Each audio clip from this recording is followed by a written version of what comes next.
Bonsoir à toutes et à tous et bienvenue dans l'FDM Toulouse. On est ensemble pendant une heure pour parler du TFC. Un coucou aussi à tous les absents, à celles et ceux qui nous écoutent en podcast. On salue bien entendu tout le monde. Autour de moi, vous pouvez le voir, du monde et une très grosse émission. J'espère que vous avez tous pris votre souffle. Ça va être long, ça va être intense. C'est un petit peu l'actu du TFC en ce moment. Je vais commencer avec mon copilote. Toujours à deux roues, mais c'est pas d'un MotoGP. C'est Nathan, comment ça va? J'adore. Écoute, ça va très bien. Bonsoir à tous. C'est tout, d'accord, Oui, je pensais oui, que tu allais non, parler un peu plus, d'accord, non, t'as rien à dire. Tu te prépares ta salive pour l'émission, c'est Exactement, oui, tout à fait. ça. On retrouve notre ami qui a failli te rejoindre chez les Andy Tolosa, mon cher Nathan, puisque c'est Arthur, comment ça va? Bonsoir, le genou va bien. Il tient bon. Et l'homme? Et l'homme vacille. Il est bien présent. Si jamais vous avez des vidéos de l'accident d'Arthur, n'hésitez pas à nous envoyer sur les réseaux, nous ferons tourner ça bien évidemment. On est méchant. D'habitude c'est lui qui est méchant en plus, mais je le regarde. C'est Rémi, comment ça va? C'est ce qu'on appelle une belle présentation. Je vois que le vendredi, c'est la France a une incroyable émission, puisqu'en fait, tous les vendredis passent et puis il y a des nouvelles têtes, il y a des essais, il y a des nouveaux animateurs. Écoutez. Mais t'es déjà venu quand j'animais, non? Tout seul? Ouais. Pas sûr. Il y a un moment qui me tenait la main, tu vas dire? Ouais, non, mais voilà. Les animateurs passent dans cette émission le vendredi et apparemment, il ne reste pas. Écoute, c'est l'émission un petit peu qui porte malheur, peut-être, je sais pas. On verra s'il tiendra jusqu'à la fin de l'émission. C'est notre invité supporter, Florent, comment ça va?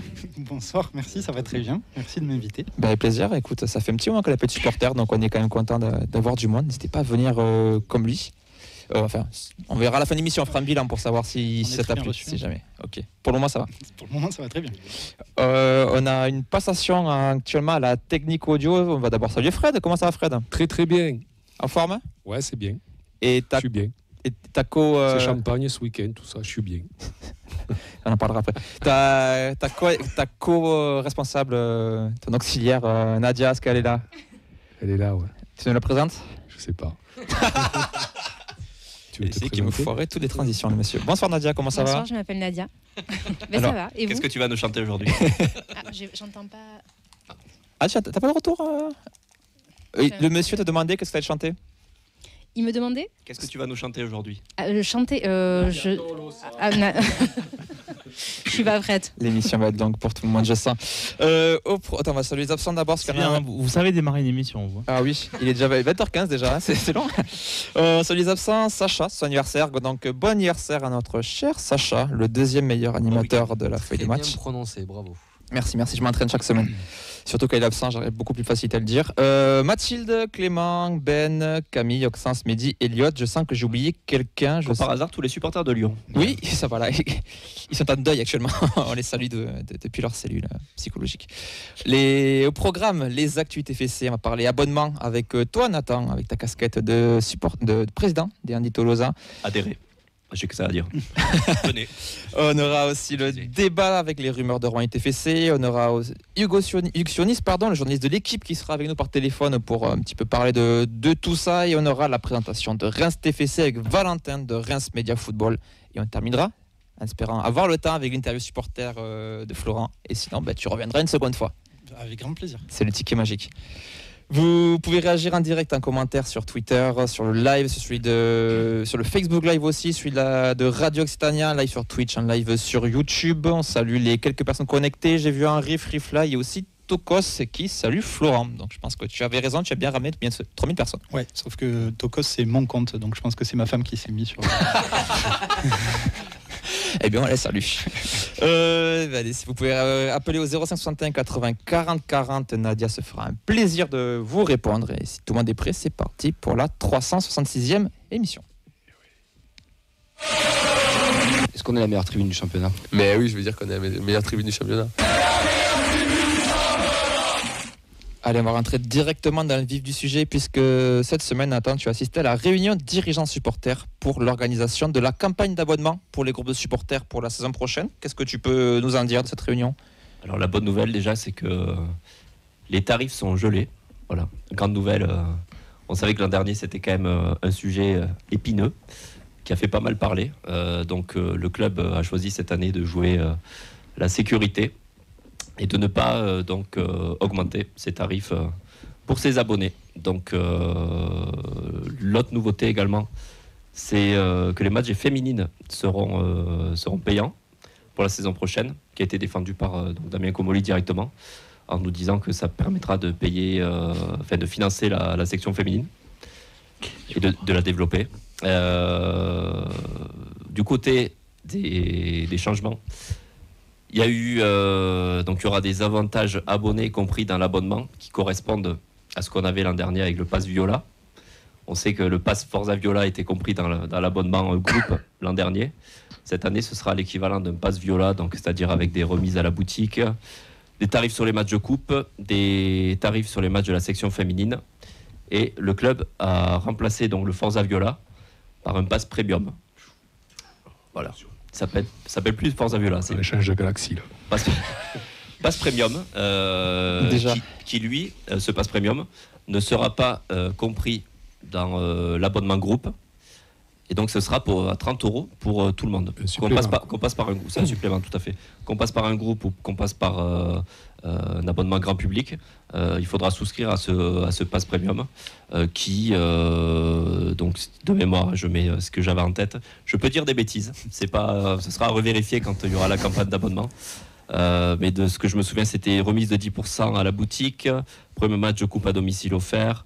Les matchs féminines, alors, il me semblait de mémoire que c'était offert. J'ai pas pris de notes pendant la réunion. Bravo. J'ai pas bien fait mon travail. On avait également le Fan Day, les Flexi Abo, les priorités d'achat sur PSG-OM.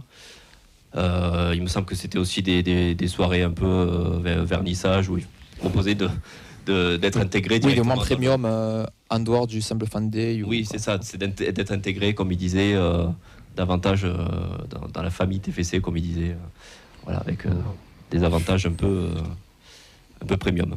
Ok. Donc voilà un petit peu pour les nouveautés. Donc déjà, C'est pas mal déjà. qu'est-ce que vous en pensez, vous, autour de la table, par rapport à... Ça râlait à ma gauche, ça râlait à ma droite déjà. Donc, Non, alors moi je suis pas la cible parce que de toute façon je suis pas abonné. Non, mais vraiment je suis pas abonné pour le coup, donc je regarde ça de manière assez extérieure. Mais ôtez-moi d'un doute, le Forza Viola a été intégré dans le. Oui. Donc en fait cette ces 30 € là, c'est une en augmentation déguisée. Oui. Alors, Oui, mais tu choisis de. De faire ou de pas faire. C'est ça. Mais en fait, au final, alors je doute pas une seule seconde que le TFC n'y a pas réfléchi et qu'ils ne seront pas gagnants dans l'histoire. Mais entre l'argument développer les féminines grâce aux places, bon bref, je m'abstiendrai de tout commentaire. Parce que je pense que je serais méchant. Surtout que Mais, si elle reste là où elle sort, en fait. Je pense que je serais méchant, mais pour le coup, mais oui, non, bon, voilà, après. À chacun de payer ou pas payer, mais ça ressemble à une augmentation déguisée quand même. quelque part... Parce que le match de Coupe de France, il était déjà l'année dernière. Oui. Forza Viola. Ouais. Enfin, Là, il- Pas dans le du coup, Viola, Forza Forza Viola, Viola. ouais. L'année dernière, c'était le premier match à la maison. Ouais, mais comme là, Comme là, en fait, Voilà. sur, Cette année. sur les 30 € de plus là. C'est ça. Voilà. Mais là, tu auras une remise sur la place. Tu n'auras pas le match offert comme on le trouve. Ah bon Non, avec chaque- l'abonnement supporter, pas avec Oui. le truc à 30 €. D'accord. Si, il y avait le truc à 30 €, après tu auras. Oui, tu auras le truc. Voilà. Oui. Voilà. Voilà, Bon. c'est à prendre. Monsieur De toute façon, Cohen je suis pas la sortira un beau PowerPoint pour la conférence. De toute façon, l'an dernier, il avait d'ailleurs sur la réunion de fin de saison qu'il avait sorti la communication, il me semble, non? Ou c'était un peu avant? Alors là, je sais plus. plus souvenir en tête. Ouais, c'était Bon, un peu plus tard quand même. Ça. on verra le communiqué des Indians pour savoir ce qu'ils en disent de leur côté. Qu'est-ce que tu peux nous dire par contre concernant ton asso, les Tolosa? Est-ce que le processus pour adhérer et s'abonner a évolué? Donc c'est notre deuxième année d'existence. Voilà, on va fêter les 1 an à Saint-Etienne, voilà, je le rappelle. Donc ce sera la possibilité donc, de... Pour le match de la peur. Ah oui, tu crois pour le match de la peur? Non. Oui, non, T'es en avance sur le débat, On s'écarte un peu du débat. Donc possibilité de rabonnement avec un tarif à 149 € en balcon en honneur sud, de même que pour l'accompagnateur, et 169 € pour un nouvel abonné. La grande nouveauté également cette année, c'est la création d'un abonnement pour les personnes en situation de handicap, donc qui ne se déplacent pas en fauteuil roulant et qui ont une carte d'invalidité, qui se situe en porte 02C, donc honneur nord, carte de virage, et pourront donc s'abonner pour la première fois avec un montant de 205 €. Voilà. Sans Pour la passer saison. par Andy Tolosa. Ah si, en passant, si. par Ah, Andy quand même. Tolosa, toujours. La mafia. T'as bien, Ah, fallait pas le dire. bien travaillé. Donc ça, c'est vrai que c'est quelque chose sur lequel on a travaillé depuis pas mal de temps, parce qu'on ne voulait pas s'enfermer dans le fait d'accueillir que des personnes en fauteuil roulant. On voulait élargir. Donc on est content que le club soit à l'écoute et nous permette de développer ce type d'abonnement. Bravo, président. Merci Nathan pour le résumé. Les autres groupes n'ont pas encore sorti de résumé, mais il y en aura forcément prochainement peut-être après le match. Je pense que les Indians ont un déplacement organisé avant de parler de billetterie. Alors sur vite fait Rapidement. Sur la billetterie pure, sur l'abonnement pur, oui en effet que ça soit gelé, c'est bien. Mais comme l'a dit Rémi, c'est les à côté qu'il y avait qui chaque année, j'ai envie de dire, fondent comme neige au soleil, quoi. Donc on part d'un pass Forza Viola qui a 2 ans ou 3 était gratuit. Maintenant il est à 30 €. On y met dedans les filles, sachant que les filles cette année c'est gratuit. Donc je pense que les gens pensent que les filles vont monter en Ligue 1, ils se disent ouais c'est normal machin, mais si elles ne montent pas en Ligue 1, donc on va passer d'une saison où tu as l'accès gratuit en Ligue 2, et si elle reste en Ligue 2, tu vas passer donc un accès payant. Donc il ne faut pas non plus... Peut-être qu'ils travaillent un abonnement spécial filles, je ne sais pas. Moi ça fait un peu, j'ai l'impression, je te donne une main et je reprends de l'autre. Mais voilà. Business. Mais que l'abonnement pur soit gelé, en effet, c'est plutôt une bonne nouvelle. Ouais. C'est une manière aussi de faire... Et c'est valable, c'est pour toutes les catégories ? Comment ? C'est valable pour toutes les catégories ? Oui. D'accord. C'est une bonne chose déjà, on va dire. C'est un acquis. À suivre. On va continuer avec le reste des actus très rapidement. On a appris que Ludivine Bardet est convoquée avec l'équipe de France U17 pour participer à l'Euro qui se déroulera aux îles Féroé. Donc on n'aura pas la Conférence League là-bas, mais on aura l'Euro U17. Ça sera du 30 avril au 18 mai. La jeune défenseuse habituée au 19 affrontera avec les Bleus l'Espagne, l'Italie et la Pologne en phase de groupe.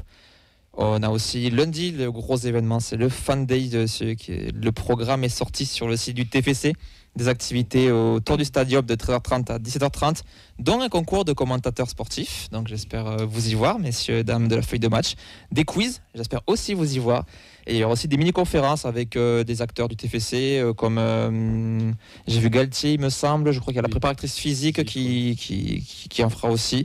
Et des vides des coulisses. Julien Lacour, je crois. Oui, effectivement, le centre de formation. Donc ça va être sympa. Allez, rapidement, la préformation de la fabrique Violette. On a les jeunes qui sont actuellement au tournoi sans frontières de Sens qui jouent actuellement. Ils partageaient d'ailleurs pas mal d'informations sur ce tournoi-là parce qu'il fait le déplacement. On a aussi la génération Adidas Cup en Floride des U16. Donc le TFC a été reversé dans un tableau secondaire comme on vous l'a évoqué mardi. Ils sont qualifiés pour les demi-finales contre l'Inter Miami. Donc dans la nuit de vendredi à samedi, ils ont battu Saint-Louis au tir au but, 3-3 en temps réglementaire. Et Cincinnati en demi, 2-0. Ça rappelle ses vacances au Fredo. Les U12 iront eux à la Highland Cup d'Arsenal en Angleterre. Et ce sont aussi les finales du tournoi club Christophe Revaux ce week-end sur la pelouse du stadium et des annexes. Les U13 féminines en foot à 8 ce dimanche avec 24 clubs. Et les U9 garçons aussi en foot à 8 avec 48 équipes le lundi, avec la finale qui sera au cœur du Fan Day. Et ouais, c'est les fameux tournois de Pâques. Et oui. On a connu. On va les enchaîner, Pâques et Ascension ensuite, là, jusqu'à Pentecôte, t'as tournoi tous les week-ends quasiment. Enfin, là, Miami, Camille, ils se mettent bien quand même. Ouais. Il y a le tournoi Xavier Pentecôte. On l'embrasse. L'Académie, mon cher Nathan, c'est le seul match de ce week-end, bien sûr, avec celui évidemment du TFC contre Reims. Tout à fait. Donc la N3, la réserve, donc actuellement 4e, qui se déplace à Castanet, 9e et à seulement 3 points. Ce sera ce samedi à 18h30 au complexe sportif du Lotard. Parfait. Programme chaque vendredi à 16h et les résultats chaque lundi à 16h sur les réseaux. On va pouvoir passer au débat. Capitaine, c'est celui qui a la barre et qui conduit le bateau. C'est à nous de décider qu'est-ce qu'on veut faire cette saison. Si on veut jouer le haut, si on veut jouer le bas. Et après, t'as les moussaillons. C'est ceux qui rentrent qui vont faire la différence. Et c'est tous ensemble aujourd'hui, on va chercher un résultat. Allez, Est-ce que c'est la semaine de tous les dangers, messieurs, dames ? Le TFC est-il en vente ? Est-ce que la période Redbird touche à sa fin ? Est-ce que Damien Comolli commence déjà à remplir son LinkedIn pour partir ailleurs dans un autre club européen ? Tant de questions, s'il faut aucune réponse. Mais on a vu différentes choses dans la presse. On l'a évoqué mardi. Il y aurait potentiellement un fonds d'investissement WSI qui serait intéressé. C'est bien ça ? WJ ? Ouais, j'ai eu. Excusez-moi, j'ai ripé sur le milieu. Qui souhaiterait racheter peut-être le club. Donc déjà, tout simplement, on va faire un petit tour de table. Parce que c'était la question. D'ailleurs, c'était Rémi, donc je te laisserai la parole en premier, qui l'avait évoqué. C'est est-ce que cela vous inquiète pour l'avenir du TFC en tant que supporter ? Forcément, il y a des questions qui se posent parce que on nous parle souvent effectivement d'installer le club dans la durée en championnat et puis avec des ambitions qui somme toute sont logiques et réelles. Et c'est vrai que si on devait repartir sur une vente et un nouveau propriétaire, forcément, il y aura forcément de toute façon les acquis donc, qui sont là. C'est-à-dire que le club n'est pas non plus dans une difficulté, que ce soit, je pense, financière ou sportive. Je pense que notre situation est plutôt appréciable, mais malgré tout, ça poserait des questions, je dirais, pour la suite, forcément. Je pense que Rome ne s'est pas faite en un jour, comme on dit, et on a besoin de stabilité, c'est-à-dire que si après 5 ans on change déjà de propriétaire, c'est peut-être pas forcément ce que moi, en tout cas, à titre personnel, je préfère. Florent, ton avis sur pas forcément sur le rachat, mais est-ce que toi ça t'inquiète toutes ces rumeurs? Ouais, en tant que supporter, déjà je dirais pas mieux que Rémi. Et puis oui, ça m'inquiète en tant que supporter forcément. Je trouve que quand Rémi parle de stabilité, c'est forcément ce qu'on cherchait après tout ce qu'on a connu les dernières années avant Redbird, et que forcément ne pas connaître ce qui va se passer pour la suite. Là où on savait à peu près à quoi s'en tenir avec les propriétaires aujourd'hui, fait que forcément ça, plus le contexte des droits TV, du marché de la Ligue 1, etc., fait que en fait c'est très flou pour l'avenir. Et que si ça s'accélère, rien que déjà l'année prochaine, ce sera... Je ne sais pas à quoi on peut s'en tenir, quoi. Arthur, Oui, ton côté. je vais aller dans le sens de mes deux collègues. Oui, le flou, l'incertitude et le changement, ça fait toujours peur. Et ne connaissant pas ce fonds d'investissement WGI, on ne sait pas du tout à quoi s'attendre. Donc, sur le principe, tant qu'on n'a pas d'autres infos, moi j'aurais plutôt tendance à être inquiet, en effet. Allez, lâche-toi, Fred. Tu peux y aller. Je me lâche. Allez. Inquiet, pas plus que ça, puisque de toute façon, Je t'ai dit de te lâcher, vas-y. Hein. on le sait qu'on va être vendu un jour ou l'autre, mais ce qui nous inquiète, oui, c'est qui va... Mais tu trouves pas que c'est un peu rapide ? Je me permets de te relancer, mais... Alors, d'un point de vue de supporter, ouais, c'est rapide, parce que moi j'aurais eu envie de stabilité et de progression, c'est-à-dire de fondation. Tu construis étage par étage. Donc ça prend du temps. Mais du côté de l'actionnaire, on les connaît. Ils peuvent te lâcher, ils peuvent te vendre à tout moment. Donc si eux estiment que c'est le moment, eh bien, on va subir, quoi. Je veux dire, c'est un peu... on est un peu enchaîné, on est un peu lié à ça. On n'est pas maître de notre destin, j'ai envie de dire, même si le mot est un peu fort, mais on n'est pas maître de la situation. Donc oui, j'aurais aimé que Redbird s'installe, augmente ses investissements, chose qui n'ont pas l'air décidés à faire. Donc finalement, je me dis, le côté optimiste, si un autre investisseur arrive, si un autre actionnaire arrive avec des ambitions, c'est-à-dire les ambitions sportives, on les connaît, on sait comment ça fonctionne, c'est lié à des ambitions financières. Donc, si il a de l'ambition financièrement, c'est-à-dire s'il est prêt à augmenter les prix des transferts, s'il est prêt à acheter d'autres joueurs d'un autre calibre qui forcément seront plus chers, pourquoi pas. Mais si c'est pour se retrouver dans le cas d'autres clubs qu'on a connus, donc Sochaux qui se retrouve qui avait été racheté à l'époque par des Chinois, je crois, et qui est un national maintenant. Je crois qu'il y a eu Châteauroux aussi, bref. Si on se retrouve dans des situations comme ça, oui, forcément, je suis inquiet. Mais tant que j'aurai pas le nom vraiment de l'investisseur qui arrivera, sans connaître un petit peu plus ce qu'il est, je vais pas me prononcer. Donc, mais comme dit Arthur, oui, le futur, ça fait toujours peur. Non, mais c'est vrai. C'est philosophique. Sceptique. Fred sceptique. Alors, pour développer ce sujet, on va accueillir Hugues Sionis par téléphone. donc qui a écrit des articles dans le journal L'Équipe à ce sujet. Donc voilà, les derniers jours ont été plutôt agités dans l'actualité du club. On a parlé avec les rumeurs d'une potentielle mise en vente du club par Redbird. Et voilà, il y aurait des potentiels repreneurs qui se positionnent ou se sont positionnés par le passé sur le dossier. Donc bonsoir Hugues. Bonsoir à tous. Bonsoir. Donc tout d'abord, pour débuter, voilà, parmi ces rumeurs, on retrouve le fonds émirien Worldgate Investment. Est-ce que tu pourrais nous parler de ce fonds d'investissement ? Alors c'est un fonds qui est pas très connu dans le milieu du sport, ça c'est la première information. Et moi quand j'ai eu des informations à ce sujet-là, justement je me suis renseigné auprès de spécialistes qui connaissent très bien cette zone géographique et ce secteur d'activité. C'est pas un fonds issu de la famille souveraine locale. C'est un fonds qui clairement, on va dire les choses, fait de l'argent dans différents secteurs, notamment la logistique. Et son objectif, c'est forcément d'essayer de s'implanter dans le maximum de milieux possibles, notamment dans le sport où ils ne sont pas présents aujourd'hui, pour essayer de faire de l'argent dans ce secteur-là.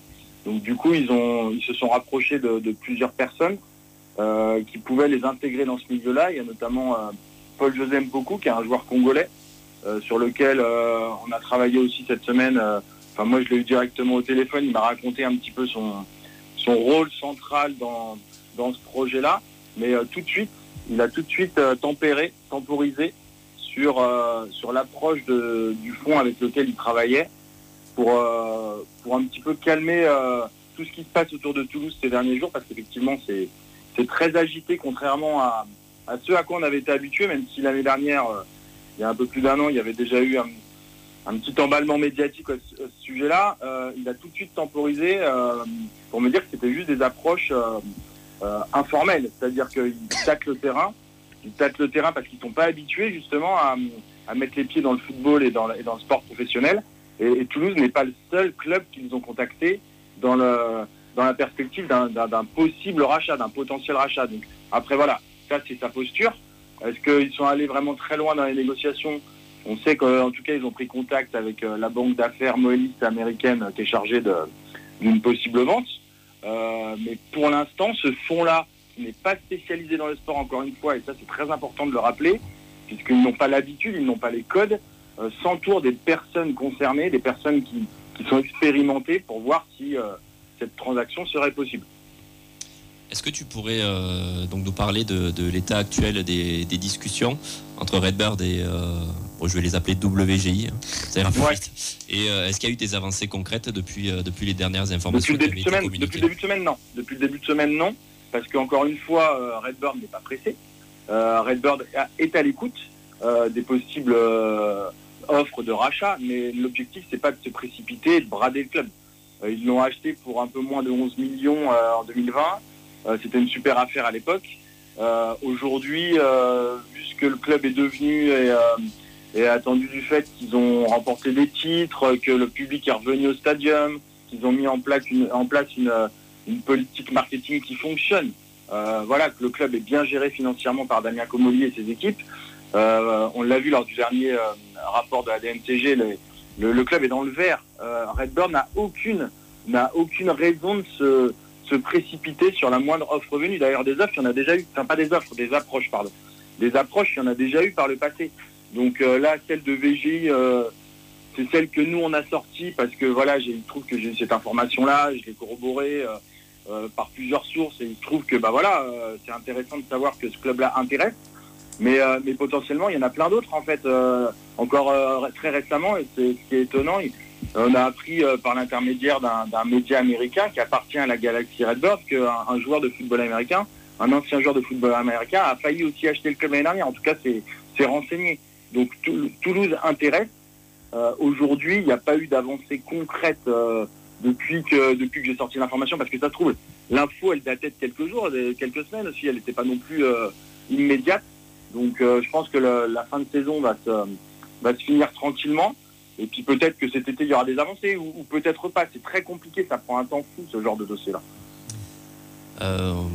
on a la situation financière du TFC, elle est quand même réputée pour être plutôt stable malgré le contexte actuel, c'est-à-dire avec des résultats nets positifs, une valorisation de l'effectif. Est-ce que c'est un facteur déterminant dans l'intérêt des investisseurs selon toi? Complètement. Et est-ce que ça pourrait accélérer le processus de vente? Oui et non. Enfin, franchement, encore une fois, c'est un facteur déterminant, ça c'est une certitude. Quand tu es un investisseur, quel que soit le domaine, tu n'as pas envie d'acheter une boîte, alors, sauf si tu es absolument spécialisé dans ce domaine-là, des boîtes où tu sais que tu vas faire je sais pas combien de licenciés et que tu vas mettre la clé sous la porte pour essayer de rebondir. Là, c'est pas du tout le cas. Dans le milieu du sport professionnel, l'objectif numéro 1, c'est de faire du profit. Et quand tu achètes une boîte qui est saine, tu as plus de chances derrière de gagner encore plus d'argent. Donc acheter Toulouse aujourd'hui, c'est difficile déjà de mettre un prix sur le club. On se demande à peu près combien Redbird pourrait en demander et s'il voudrait vraiment vendre le club dans son intégralité, en sachant qu'Olivier Sadran est encore détenteur de 15% des parts du club. Donc il aurait forcément ce mot à dire si vente il y avait. Parce qu'encore une fois aujourd'hui, tout ça, ce ne sont que des hypothèses. Il y a eu des approches, il y a des intérêts réguliers.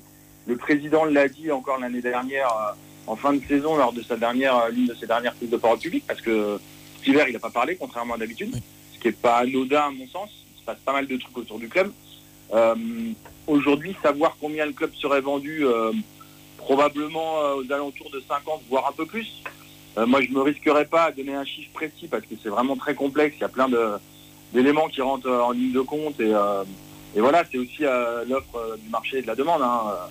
Tout dépend à ce que VGI est capable de mettre, est prêt à mettre. Et tout dépend à ce que Redbird est prêt à acheter. Ça se trouve, VGI pourrait tout à fait entrer dans le capital en tant qu'actionnaire minoritaire. Ça, c'est une hypothèse qu'on n'a pas du tout étudiée encore. Mais est-ce que Redbird se séparerait totalement du club? C'est pas assuré, quoi. À Milan, pareil, ils sont propriétaires de Milan, pas actionnaire majoritaire, mais pas en totalité. Est-ce qu'ils seraient capables, par exemple, de faire entrer VGI ou n'importe quel autre fonds si d'aventure il y avait une approche de ce type? Aujourd'hui, il y a plein de points d'interrogation et c'est vraiment difficile de savoir ce qui va se passer. Question un peu bête sur le timing. Il n'y a pas de question bête. Que ce soit ce fonds d'investissement ou un autre, est-ce qu'il n'y a quand même pas, entre guillemets, urgence d'acheter avant l'été pour pouvoir faire un petit peu le mercato que l'on veut et avoir la possibilité de mettre en place une politique sportive dès la rentrée? Ou ça peut très bien s'acheter à n'importe quel moment et au final avoir un peu une période d'observation avant de pouvoir faire un petit peu ce qu'on veut pour la saison suivante? Ouais, il n'y a pas de règle. Urgence, je ne pense pas.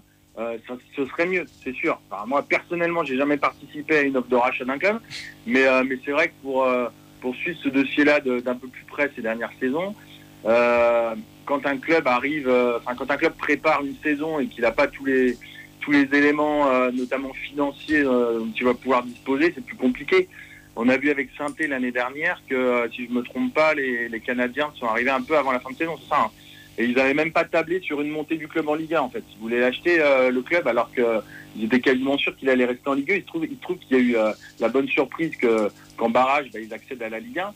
Et au final, cette année, c'est très compliqué pour eux. Alors qu'ils ont fait des investissements, alors qu'ils ont injecté de l'argent, qu'ils ont recruté plein de joueurs. Donc, franchement, il n'y a pas de sens exact. S'ils arrivaient avant cet été, enfin, ça laisse peu de temps, hein, on est le 18 avril. Mais s'ils arrivaient avant cet été, moi je crois pas que ça va aller. C'est personnel, hein. Pour être immergé dans le microcosme toulousain depuis maintenant bientôt 3 ans, je pense pas que ça va se faire à vitesse grand V.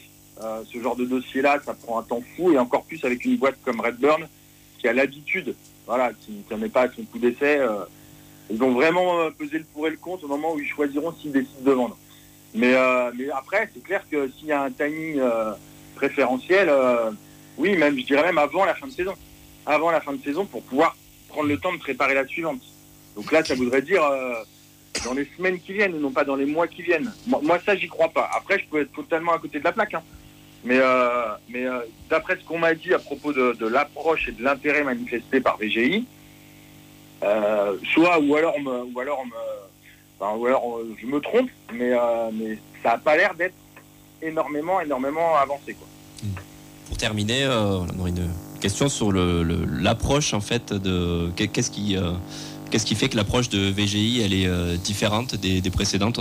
Tu as parlé tout à l'heure de Otro Capital Group, qui était venu prendre des renseignements auprès du club en 2024, en janvier. Alors c'était plus que des renseignements pour le coup, Otro. Otro, c'était plus que des renseignements parce que si vous vous souvenez bien, Otro, c'était une boîte qui avait été créée spécialement pour les investissements dans le sport. Ils ont investi dans, si je ne me trompe pas, dans Alpine. Enfin, il y a eu pas mal de secteurs qu'ils ont intégrés avant de se pencher sur le dossier du TFC. Et les membres d'Otro, les membres du comité électeur d'Otro étaient issus de Redbird. C'est-à-dire que c'était un peu un montage financier pour faire en sorte, au moment où Toulouse devait monter patte blanche vis-à-vis du UEFA là, pour participer à la Ligue Europa, c'était un groupe constitué de gens qui avaient déjà bossé au sein du TFC. Donc là, ça aurait tout changé. C'est pour ça que nous, à l'époque, quand on s'était penché sur le dossier avec mes collègues, on avait eu des informations selon lesquelles c'était vraiment tout proche de se faire. Voilà, bon, il se trouve que ça a capoté pour X raisons, mais ça aurait été totalement différent. Là, aujourd'hui, on parle d'un fonds qui n'a jamais dirigé le moindre club de foot et encore moins mis les pieds dans le secteur sportif professionnel, quel qu'il soit. Donc, ils ont besoin de s'entourer, ils ont besoin de se renseigner, et ça prend du temps. On ne parle pas de moyens financiers, les moyens, ils les ont. On parle de connaissances, d'expertise. Les gens de Otro, à l'époque, ils avaient toute cette expertise. Ils savaient déjà comment diriger un club de foot professionnel, parce que ils étaient arrivés en 2020, en fait, avec Comoli, avec Jerry Cardinal, le boss de Redbird. Et ils avaient déjà des gens au sein du club qui pouvaient les aider et orienter leurs choix stratégiques. Aujourd'hui, au sein de VGI ou de qui que ce soit d'autre, on n'a aucune assurance que quelqu'un soit capable de prendre les clés en main et de conduire la voiture aussi bien qu'elle est conduite depuis 4 ans. En fait, c'est ça le point d'interrogation. Et je pense que pour Redbird, ça c'est super important. Ils n'ont pas envie de laisser le club à n'importe qui. Un petit peu comme ça Ils veulent s'assurer que VGI ou qui que ce soit d'autre sera capable de conduire, de pérenniser ce club-là de la façon dont il est dirigé aujourd'hui, quoi. Fred, tu avais une question financièrement et sportivement. Eh bien, en fait, ma question, Hugues y a répondu sur la fin de son discours. C'était, est-ce que Redbird serait prêt à vendre du moment où c'est que l'acheteur paie le prix? Est-ce qu'il serait prêt à à considérer, même s'il considère que cet acheteur n'est pas capable de gérer comme il le faudrait, est-ce qu'ils sont quand même capables de vendre à une personne si cette personne-là met le prix sur la table, quoi? Ouais, c'est ce que je viens de te dire. Moi, c'est une conviction personnelle, en fait. C'est pas une information ou quoi que ce soit, parce que Redbird, j'essaye de les contacter et c'est très compliqué, en fait. Donc, sauf à me dire le contraire, sauf avoir quelqu'un de chez eux qui puisse m'expliquer leur stratégie, moi, je pense pas qu'ils soient prêts à 4 ans après leur arrivée, après avoir fait du bon boulot. Franchement, avec Comoli, aujourd'hui, ils ont vraiment fait du bon boulot avec ce club-là. C'était un club que je connaissais pas particulièrement et sur lequel j'ai été amené à travailler depuis l'année où ils sont remontés en Ligue 1. Et je me rends compte que il y a des mouvements. Hein. Il s'est passé plein de trucs en interne. Hein. C'est comme dans n'importe quelle société. Voilà, il y a des choix parfois. Et la vie n'est pas rose, même si c'est dans la vie rose. Ça, c'est la petite joke. Mais c'est pas dans n'importe quelle boîte. Parfois, il y a des décisions qui fâchent. Il y a des décisions forcément à prendre qui ne contentent pas tout le monde. Redbird, aujourd'hui, a bien fait les choses depuis 4 ans. Ça serait quoi leur intérêt à solder les comptes aujourd'hui, à dire merci, au revoir, de prendre le chèque et de partir? Parce qu'en fait, aujourd'hui, Redbird, en France et à Toulouse, ils ont plutôt une bonne image. Voilà, ils font du bon boulot aussi au Milan. Donc je pense pas que leur intérêt pour eux, ça soit de liquider, il n'y a pas de dette, mais de tout liquider, de liquider aujourd'hui le club, et de se dire merci, au revoir, ça nous intéresse plus. Moi, ma conviction, elle est que ils veulent faire de l'argent, oui, mais pas à n'importe quel prix. Donc, laisser le club de façon saine et pérenne à un investisseur qui puisse prendre la relève. Oui, bonsoir Hugues, Rémi. Une dernière petite question dont la réponse peut peut-être paraître évidente, mais du coup, une vente de Redbird acterait-elle obligatoirement le départ de Damien Comoli? Ouais, non, c'est une super question aussi. C'est la question que tout le monde se pose.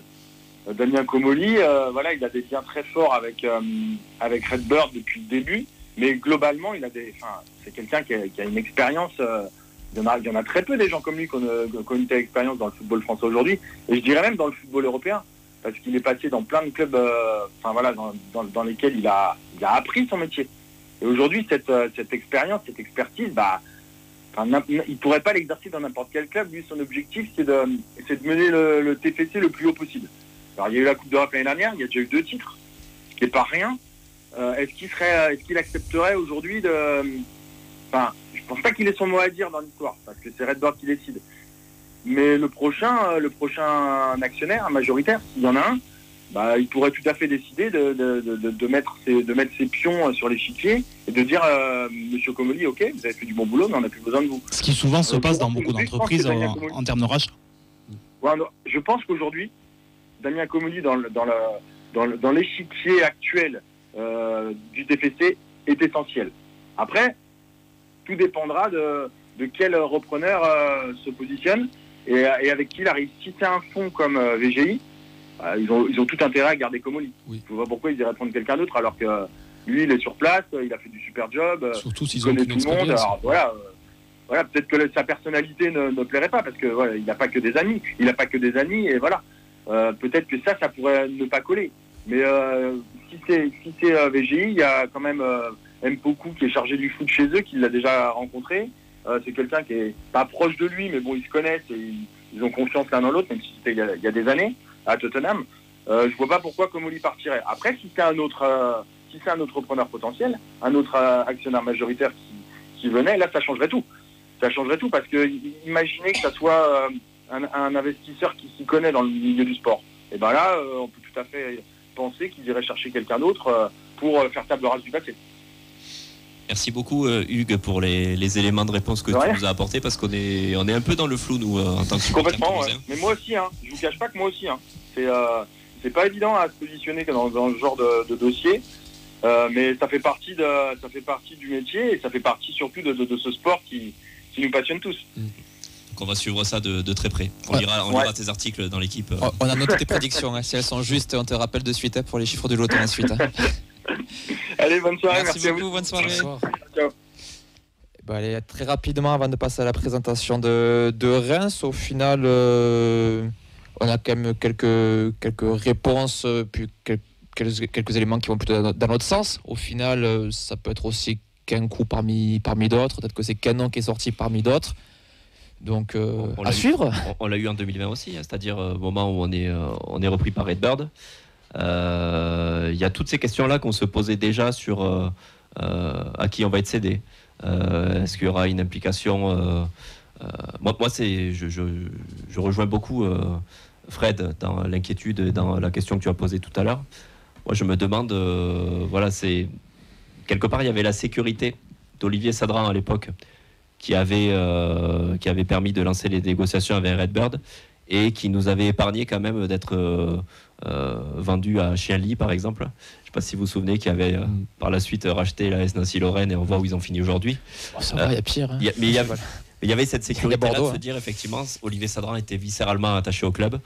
Qu'on le veuille ou non, il y a eu 5-6 dernières années malheureusement qui ont été très très compliquées. Mais il y avait ce côté-là de se dire effectivement il pouvait essayer de garder le club en vie en vendant le club à un fonds d'investissement qui était quand même sérieux, quoi. Moi, c'est ma crainte que j'ai aujourd'hui. Me dire si Redbird ou si un fonds d'investissement arrive sans forcément beaucoup d'expérience dans le domaine sportif, qui est là pour faire de l'argent, moi, ce serait quand même ma crainte à l'heure actuelle. Arthur, je te voulais réagir. Et oui, alors très rapidement, je suis très surpris de la non-réaction de Fredo au propos de notre collègue qui a dit que Redbird était là pour faire de l'argent, mais pas à n'importe quel prix. C'est vrai. Après, c'est une carte de visite aussi, mine de rien. Ça, ouais. Oui, réagis. Après, tu es en direct, Fred, tu peux réagir. Moi, je pense que le milieu des affaires, il n'y a pas de... C'est Dallas ? Ouais. Non, mais si.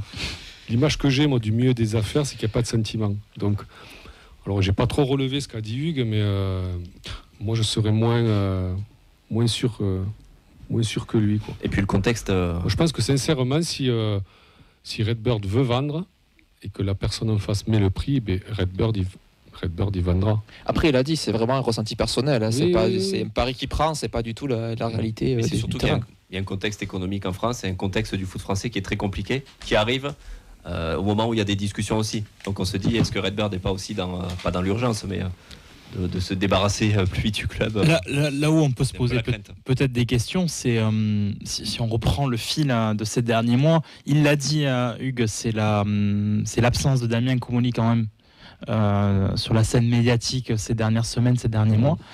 Il y a aussi l'arrêt effectivement des travaux du centre d'entraînement. Donc, est-ce que ça a nature à donner des éléments de réponse en fait aux questions qu'on se pose? On ne le saura pas, mais on est en droit de se interroger. Ça sera à suivre. Hein. Puis maintenant, en plus, Hugues a eu la mauvaise idée de donner son numéro de téléphone, donc on va l'appeler à chaque fois qu'il y aura une nouvelle information. Mais ça sera peut-être le fil rouge d'en parler avec Arthur. Peut-être qu'on aura un été morne sur le mercato, mais on se rattrapera avec des rumeurs de rachat. Ça voudrait dire qu'on serait obligé de faire des émissions tout l'été? Non, faut pas déconner. Fred, est-ce que ta piscine est disponible tout l'été? Elle est prête. Est-ce qu'il y a la fibre? Elle est prête. Nous sommes en direct tous les mardis, tous les vendredis de l'été, c'est annoncé. La dernière émission qu'on a faite chez lui, elle a jamais été diffusée quand même. On fera en direct comme ça, si jamais il y a un bug, les gens pourront nous dire les gars, on vous entend plus, et on pourra essayer de rebrancher les fils pour trouver une solution. Allez, on va revenir à la Ligue 1 parce que là on parle des chiffres. Effectivement, la saison n'est même pas finie. On va passer à la présentation de Stade de Reims TFC. C'est fini, c'est terminé. Le Toulouse remporte la Coupe de France 2023. Que Reims peut gagner la Coupe de France. Et oui, Reims peut gagner la Coupe de France. Peut-être que ça sera un jingle qui leur portera bonheur, en tout cas. On leur souhaite, comme on dit. Allez, nous, le match, on le vivra ensemble au Danube à partir de ce dimanche, à partir de 16h30. La classique, le speaker pour annoncer la compo des joueurs, le sécanto à l'entrée des joueurs sur le terrain. Le quiz à la mi-temps, le concours de pronos jusqu'au coup d'envoi, l'happy hour pour toutes les personnes qui viennent en maillot violet. N'hésitez pas à venir les plus nombreuses possible. Nous, on fera comme d'habitude un streaming vidéo à partir de 17h pour celles et ceux qui ne sont pas avec nous au Danube. Peut-être que vous aurez le droit à vivre en live un des pétages de câbles légendaires de notre ami Fred. Je sais pas. Juste, laissez pas vos enfants à côté de la télé si jamais il y a un raté d'Abika. Voilà. Laissez pas Abika sur le côté, c'est ça que tu veux dire? Non, mais avec Nathan, c'est un peu compris. Oui. Tu sais que tu allais dire. Le mot avant, là. Je vais faire un striptease. Oui. Abonnez-vous. Alors, non, on ne peut pas être et dans les insultes et dans la nudité. Il faut cocher des cases. Déjà qu'on est démonétisé grâce à Clément qui met des musiques chaque semaine. Sur le dernier match à l'extérieur qu'il y aura au Danube, on peut faire quelque chose. Quoi. Alors, on peut faire des choses. Tu fais quelque chose en toi. Saison, tu vois. Nadia, tu peux remettre un jingle, Nadia, s'il te plaît, pour couvrir ou couper son micro. Là, non, il m'inquiète. Ça aussi, merci de nous donner du travail comme ça. On va revenir sur la composition probable tous ensemble. Bon, le groupe, on n'a pas eu d'officialisation du retour d'Abouklal encore. On aura le groupe demain. Après, rarement les retours de blessés, hors Guillaume Rest, ont repostulé directement une poste titulaire. On était plutôt d'abord dans une rotation. C'est la même question que la semaine dernière. On dit qu'on fait même retour de match depuis un mois. On fait aussi même présentation de match depuis un mois. La défense, le milieu, je pense qu'on est tous à peu près d'accord. La question est toujours la même. Est-ce que c'est Babika à droite? Est-ce que Xavi is back. Est-ce que c'est Donum est-ce que c'est Donum comme la semaine dernière? Ou est-ce que c'est enfin la première titularisation de notre pichou Noah Edjouma? Messieurs, très rapidement, tour de table. Xavi is back. Pour toi, Florent? J'aimerais que ce soit Noah. Ce serait le bon moment, je pense, puisque s'il y a quelque chose à faire sur la fin de l'année, c'est maintenant. Arthur? C'est ce que j'avais dit la dernière fois, ça s'est pas passé malgré l'interview, donc je pense que Xavi is back en fait. Fred. Et c'est ce qu'on veut. Alors, ces propos n'engagent que son auteur, je tiens à le signaler. Rémi s'est métamorphosé. Non, mais il a fait une semaine de pause, donc pourquoi pas aussi le revoir? Peut-être ça lui a fait du bien, entre guillemets. Spoiler, non. Fred? Oui, mais ouais, Xavi is back peut-être. Donum Itu is back. Enfin, he's never party Donum pour le coup. Il y a une de toute façon, c'est l'un ou l'autre. La surprise est Djouma à l'extérieur. Non. Mais c'est pas moins de prendre de risques que de lancer à l'extérieur qu'à domicile ou pas. Ah non, vu qu'on en est parti, il sera titulaire à Saint-Etienne au dernier match. Voilà. D'accord, parce que on a vu que ça marchait pas déjà la semaine dernière. Donum trop haut. C'est pour ça, Xavi is back. Ok. Parce que Xavi, ça avait j'ai l'impression qu'on parle de Xavi et Iniesta quand on fait ça. Non, mais dans la hiérarchie, dans la tête de Carles, il est toujours devant dans la hiérarchie aussi. Hein. Donc, j'imagine, oui. Donc de le remettre aussi en confiance, il n'y a pas grand-chose à jouer. Je pense qu'il y a encore... Après, il faudra demander aussi donc au Rémois quel genre de défense ils ont. Est-ce que c'est lourd? Est-ce que c'est... Voilà. Est-ce que Babika peut courir comme un lapin et mettre des buts contre leur corps. Et un changement de système très rapidement, Est-ce comme on a qu'il vu peut en fin de s'entraîner match la tranquillement semaine dernière pour qu'un King puisse jouer aussi, non? Il les fait en cours de match, pourquoi pas les faire avant? Ouais, super. C'est une question. Je fais mon boulot d'animateur, j'essaie de relancer, qu'il y ait de l'animation. Si je dis que le seul vrai Noah, c'est Yannick. Alors ça, on en discutera sur... tu peux aller sur le Space Mediatosa, on verra si ça arrive à te couper, parce que nous on a un petit peu du mal, mais peut-être que le téléphone, ça sera peut-être plus facile. On va passer à la présentation de Reims avec notre invité qui est Valentin du média Reims Media Football. Est-ce que tu nous entends, Valentin? Oui, parfaitement. Bonsoir à tous. Bonsoir, merci d'être avec nous. Est-ce que tu peux rapidement me présenter ton média tout simplement? Bien sûr. Donc on a fondé en fait avec 3-4 supporters rémois Reims Media Football donc en 2021 pour traiter en fait de l'actualité du Stade de Reims grâce à différents supports. Donc on est présent sur les réseaux sociaux, on poste des vidéos, des podcasts, etc. Donc on a essayé de diversifier un petit peu la façon de communiquer autour du Stade de Reims. Et donc on essaye de faire suivre aux supporters rémois les actualités de leur équipe favorite. Reims cette saison est censé être un outsider pour les places européennes, mais a malheureusement beaucoup galéré, en tout cas en championnat. Est-ce que tu peux expliquer cette contre-performance rémoise? Franchement, il y a plusieurs raisons à cela. Tout d'abord, le départ de Will Steele. Il avait fait vraiment du très bon travail au sein du club. Il avait su miser sur la formation et les jeunes, qui était et qui est d'ailleurs toujours un objectif prioritaire au club. Et puis, comme tous les mercatos, on a perdu des joueurs très importants. Et ça s'est renforcé encore plus cet hiver avec la perte d'Agbadou et de Mounetti. Donc en fait, on a eu un effectif affaibli, un nouvel entraîneur qui est arrivé et qui a dû faire face à des blessures, des suspendus, quelques faits de jeu un petit peu contraires. Et puis malheureusement, tout s'est un petit peu enchaîné. Malgré un bon début, on est vite tombé dans une spirale négative et ça a été très très compliqué de s'en sortir. Là, sur la forme actuelle, sur les 5 derniers matchs, le TFC est avant-dernier avec 1 point en 5 matchs, car Reims est 9e avec 2 victoires et un nul. Est-ce que tu as le sentiment que vous finissez mieux la saison ou c'est l'opération maintien qui prend vraiment forme? Je pense que c'est l'opération maintien qui prend forme. En fait, quand Samba Diawara a repris l'équipe, on a eu du mal à observer un réel changement. Il a cherché à être dans la continuité de ce que faisait Elsner. Et je pense que naïvement, il a pensé qu'on allait pouvoir se maintenir par le jeu. Mais en fait, à Brest, on a essayé d'avoir une assise défensive un petit peu plus solide. Ça nous a permis de faire un clean sheet. Ensuite, contre Marseille, c'est une nouvelle fois cette assise défensive qui nous a permis d'être assez costaud derrière et ensuite de marquer grâce à des contres. Et c'est ce style de jeu là qu'on a essayé de développer sur les derniers matchs, dont celui à Lens vendredi dernier. Ça a l'air de plutôt bien fonctionner, donc on va encore essayer de s'appuyer sur ça pour continuer, comme vous l'avez rappelé, notre bonne forme du moment. Là en plus il y a 2 gros enjeux sur la fin de saison, donc on parlait bien sûr de cette lutte pour le maintien en Ligue 1, mais il y a aussi une finale de Coupe de France. Niveau classement, là, vous êtes 15e, 5 points du premier relégable et 2 points du barragiste. Comment on arrive à gérer cette fin de saison un peu schizophrène quoi? Je sais pas trop. En fait, cette question, il faudra la poser aux joueurs, parce qu'effectivement, quand on s'est déplacé à Cannes avec cette finale de Coupe de France en ligne de mire, alors que paradoxalement, on était très mal en point en championnat, c'est vrai que c'est un peu compliqué de jouer sur les 2 tableaux.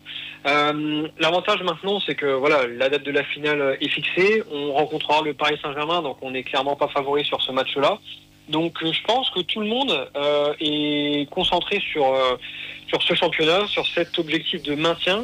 Samba Diawara l'a d'ailleurs rappelé dès la fin du match de Cannes, où en fait on avait beaucoup de monde qui était dans l'euphorie, parce que les joueurs étaient très contents forcément de s'être qualifiés pour la finale de la Coupe de France. Jean-Pierre Caillot, notre président, a été hyper satisfait aussi, puisque ça a toujours été son rêve d'emmener le peuple rémois au Stade de France. Mais lui, Samba Diawara, a tout de suite, dès son interview d'après-match, cherché à à garder les pieds sur terre en rappelant que l'objectif de cette saison, c'était bien évidemment de se maintenir. Donc honnêtement, cette Coupe de France et cette finale, elle arrive vraiment en tant que bonus. Et c'était vraiment le championnat, l'objectif prioritaire. En tout cas, on vous souhaite de vivre le bonheur qu'on a vécu nous au Stade de France. Franchement, c'était inoubliable dans une vie, quoi. Ouais, j'imagine. Si on pouvait vous imiter un peu, franchement, ce serait top. Pour revenir sur le match de ce dimanche, t'attends quoi comme match ? J'attends un match forcément serré parce que je me méfie toujours des équipes entre guillemets qui n'ont plus grand chose à jouer. Alors voilà, Toulouse est maintenu, Toulouse sera trop loin pour les places européennes, mais en fait on peut s'apercevoir que les équipes qui sont dans le ventre mou balancent très rarement leur dernier match, et au contraire cherchent à prendre un petit peu plus de plaisir parce qu'ils se libèrent de cette pression du résultat. Donc je m'attends vraiment à un match serré.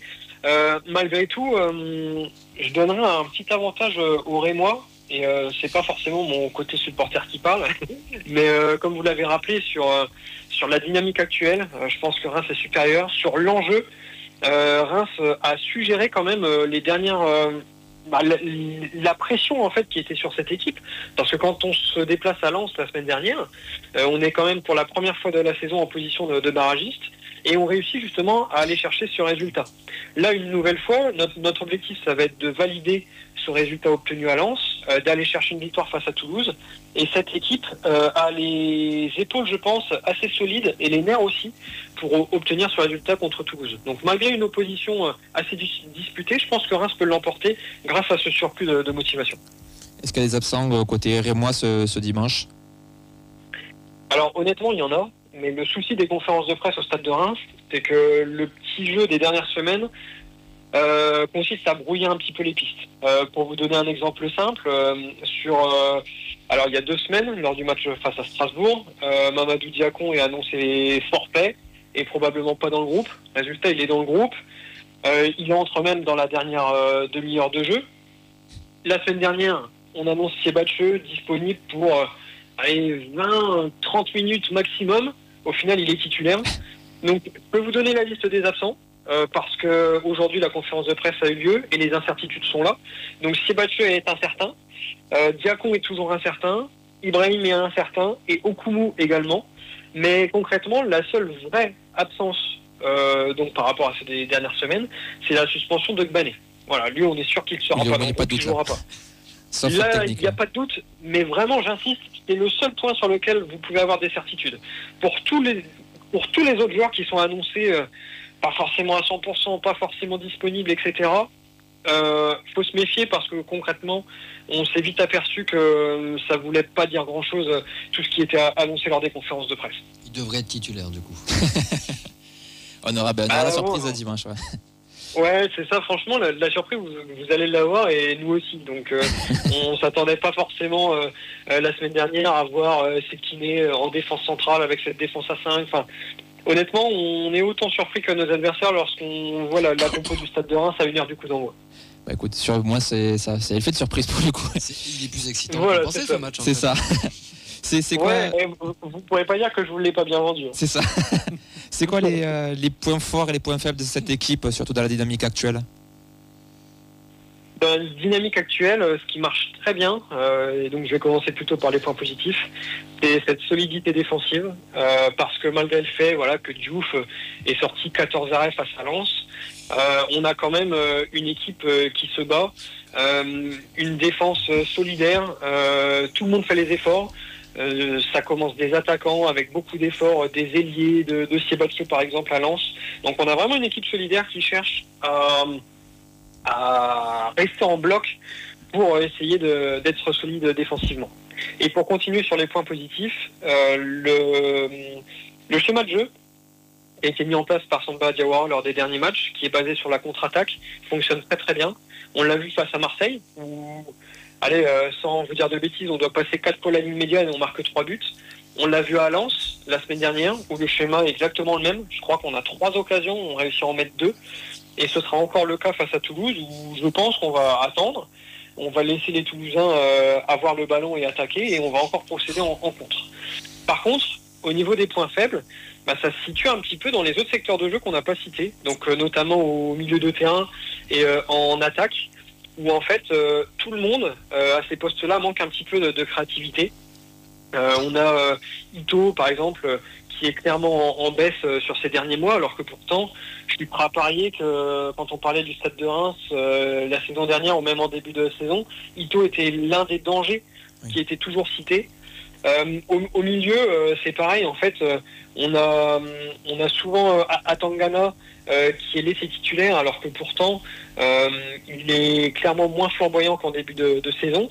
La perte de Monetti, mine de rien, a impacté aussi l'équipe dans ce secteur-là. Et devant, on manque d'un finisseur. On manque d'un numéro 9. Diakité n'a pas apporté satisfaction. Nakamura marque, mais pas dans cette position de numéro 9. Au final, à chaque fois qu'il a joué numéro 9, c'est les matchs où il n'a pas marqué. Donc voilà un petit peu les points faibles, quoi. Ça manque un petit peu d'idées devant et de technicité pour vraiment produire un jeu un petit peu plus agréable à voir. Bon, on se retrouve pas mal dans ton portrait que tu nous fais de Reims pour le coup. Sauf qu'eux, ils sont réalistes. Oui, ils sont réalistes, oui, par rapport. Oui. Ouais, franchement, sur les derniers matchs, on a été réaliste. Ça n'a pas été le cas toute la saison, mais là, ça s'est plutôt bien passé. Allez, très rapidement, avant de passer au prono, un petit jeu qu'on demande, qu'on fait avec tous nos adversaires, avec tous les supporters adverses, s'ils pouvaient nous piquer un joueur gratuitement dans l'effectif, ça serait qui ? Et pourquoi pas Bika? Un joueur gratuitement. Alors, il est peut-être pas en grande forme. Il a été blessé, etc. Mais moi, ce serait Aboukal. Parce qu'en fait, à chaque fois qu'il joue contre Reims, je le trouve dangereux. Alors, je ne sais pas si ça se retrouve dans l'ensemble des matchs, mais honnêtement, même au match aller, il nous met un but en toute fin de match là, qui nous fait un mal fou. À chaque fois, il est virevoltant sur son côté. Alors, on n'a pas les plus grands défenseurs en tant qu'ailier, mais lui, à chaque fois, vraiment, il nous fait du mal. Donc, je miserais sur lui. Ok, ça c'est dit. J'ai vu des contestations sur le plateau, mais bon. Au moins il part. C'est vrai? Oui, non, Non mais prenez-le. Hein. Voilà, j'attendais juste la réaction d'un des participants. Ouais, alors, il était juste en forme contre nous. Hein. Ça, non, c'est un bon joueur. C'est un bon joueur, en vrai, on rigole dessus, mais c'est un bon joueur. Ah non, je rigole pas. D'accord. Tiens, Rémi, ton prono, tant que tu parles, Rémi. Alors voilà, je vais continuer à passer pour le méchant mais de l'histoire, mais 2-1 pour Reims. Et avec un but de Beau parce que ça arrivera un jour. Florent. Ton prono. Je serai toujours supporter du TEF 0-2. Les buteurs, je veux gagner un PP. Buteur, je vais faire marcher les statistiques. Sierro et Magri. Nadia, ton prono, pardon. 0-2, du coup comme Florent, et Sierro. Arthur. 3-1 Reims et but contre son camp. Fred, ça fait plaisir. Pouh, 0-0, hein. Une bonne purge. Moi, c'est rapide. Nathan. Valentin, tu m'as bien vendu le match là, donc 3-3. Allez, magnifique. 3-3, Magri x2 et Siro. Allez, moi je vais faire un 0-1 but de Siro. Et toi, pour terminer, ton prono, Valentin? Moi, je partirais quand même sur la victoire du Stade de Reims, qui confirme son bon résultat à Lens. Pas un match glorieux, mais un petit 1-0 sur un penalty, voilà, un truc pas très beau à voir, mais qui nous fera du bien. Merci beaucoup d'avoir pris le temps de répondre à nos questions. Bonne chance pour le maintien et bonne chance surtout pour la finale de Coupe de France et bonne fin de saison. C'est gentil, merci beaucoup et puis bonne fin de saison à vous également. Merci, bonne soirée. On est très à la bourre. Florent, tu pourras revenir avec un pote en plus. Tu nous feras l'interview supporter croisée comme ça. Pourtant j'ai été studieux, je me suis dit qu'on aurait le temps. Ah non, mais c'est notre faute à nous, c'est pas la tienne. T'as été très obligé de revenir. Okay. Merci à toutes et à tous d'avoir suivi. Rendez-vous dimanche à 16h30 au Danube pour le match Stade de Reims TFC. C'est déjà là, bientôt la fin de saison, donc venez en profiter. Merci à toutes celles et ceux qui ont commenté, qui ont participé à l'émission. Merci Florent d'être venu. Merci Rémi. Merci Nadia à la technique. Merci Fred et Arthur à l'animation de la vie. Et merci Nathan pour l'animation de l'émission. Et merci Vincent. Bonne soirée. On se dit à mardi. Ciao. Ciao.